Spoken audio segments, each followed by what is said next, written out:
joined by Aylin Villalobos, amateur at JacksonWink's, going to be in action here beginning of November, going up to Devenport, Iowa. First off, thank you for the time. How you doing? I'm doing pretty good. And yourself? I'm great. So, how does MMA journey, combat sports journey begin? Let's start there.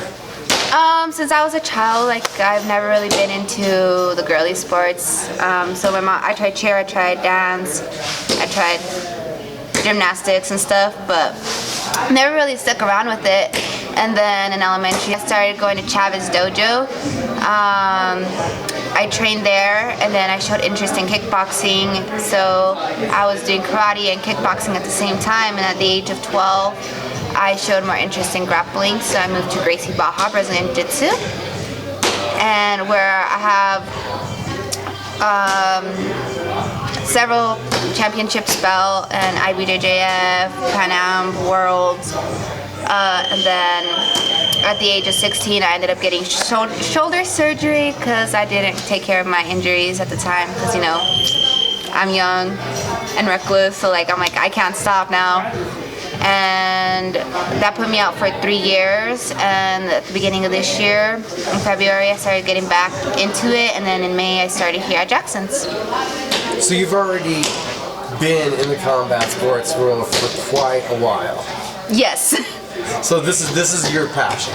Yes, I told my dad, I remember when I was growing up, I'm like, I wanna fight. I'm like, I'm gonna be a UFC champion one day. And he's like, I believe in you, so I'll just keep it up. Was it like 3 years on the shelf dealing with the shoulder injury? What was that like? It was horrible because I had to get shoulder surgery in the left arm and in the right arm. So I have 2 matching scars, and on the right one, the first surgery was unsuccessful, so we had to go back again, which is really hard because, you know, I was really high up there, you know, I was first place, second place, and had everything in my hands to succeed, and that brought me down a lot. I went MIA for 3 years because I couldn't really do sports. I was eating how I was when I was training, so I gained weight, a lot of weight. So I started losing it slowly, but it was really hard because going from competing every weekend to not competing at all, going from one lifestyle to another, it's very drastic.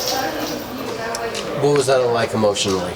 It was sad because I'm seeing all my teammates succeed, and I'm happy for them, but then I'm seeing myself there, I can't raise my hand over, I can't pick up more than 5 pounds in one hand and 10 in the other at the time. So it was really, really emotionally stressful and mentally challenging. How did you get past? My dad kind of kept asking me every day, when are you going back to jiu-jitsu? When are you going back to jiu-jitsu?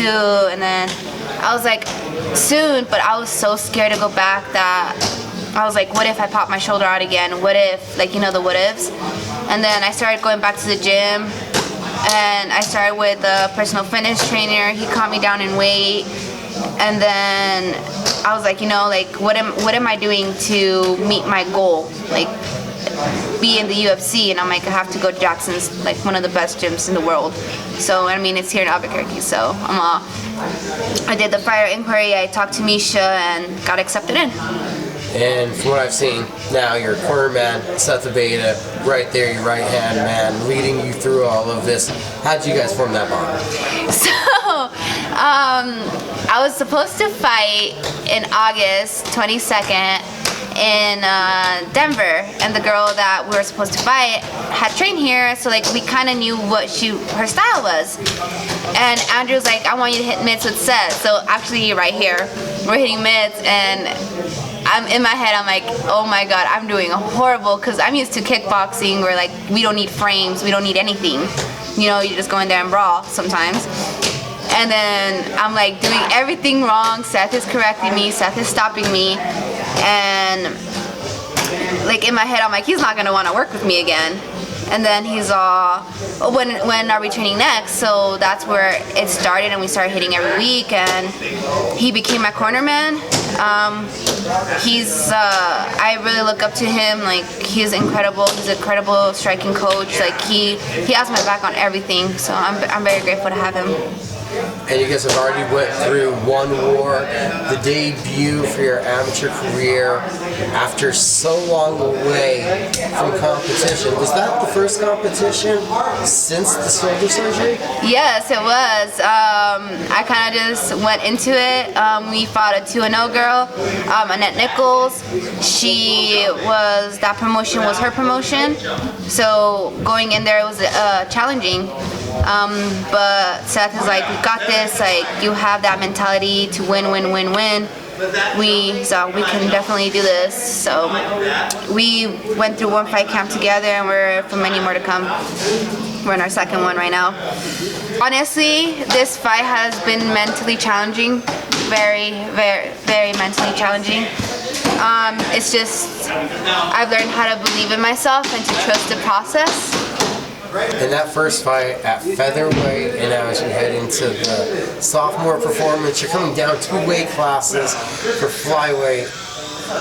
Was that the plan all along to come down this low? Yes, well, because I'm so short, I'm 5'2", so going up to like being at 135, 140, they're Amazons. They're tall. They're like 5'8", 5'9", you know? So at least like at 5'2", like at 125, the girls are like somewhat my height. So we have the same body style instead of like, you know? So yeah, like it was, the plan was to be at 125, and then we'll see how we do here for a few fights, and maybe like when I go pro, like I might be fighting at 125, at 115, but for now we're staying in at 125. How does it feel to be back in the swing, to be competing as an athlete again? It's amazing. I love the adrenaline, you know.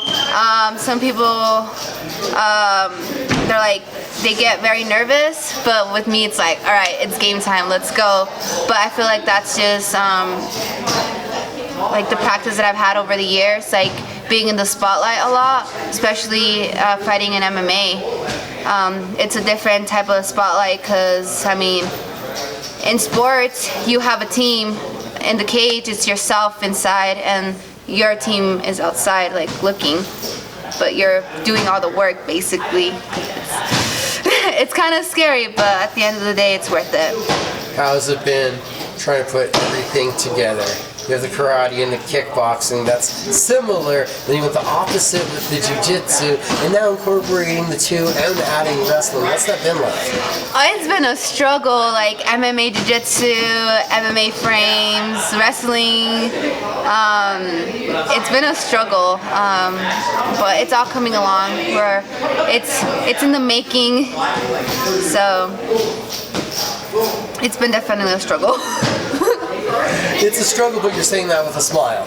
Yes, because it's challenging, and I know every day that I come, every day that I work, I'm getting better than I was yesterday. It's one step closer to where I want to be. That ultimate goal of the UFC, do you remember when that was first your goal, when that popped into your head, when you saw the UFC and said, I want to do this? It was 2008, so it was like Lyoto Machida. I think I remember like playing like the video games? the video game on the UFC, like me always picking Lyoto Machida, and I'm like, you know, like, so I was like, you know, like I want to be up there. I'm like, I want to win.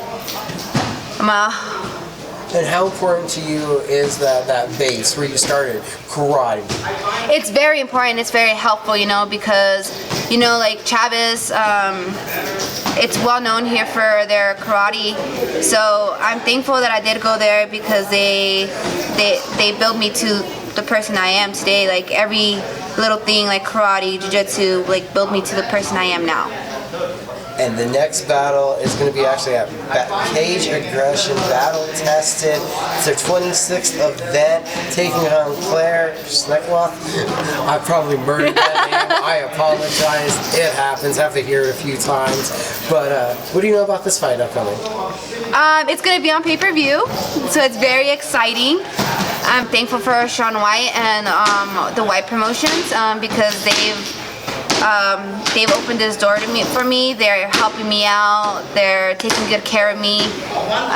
This fight, I believe the girl's 1-1, and that's our hometown. So.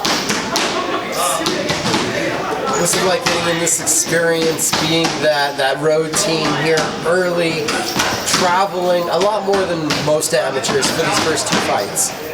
You know, I believe, I like to think about it like I'm getting ready for my pro fights, because once I go professional, like, this is going to be a lifestyle.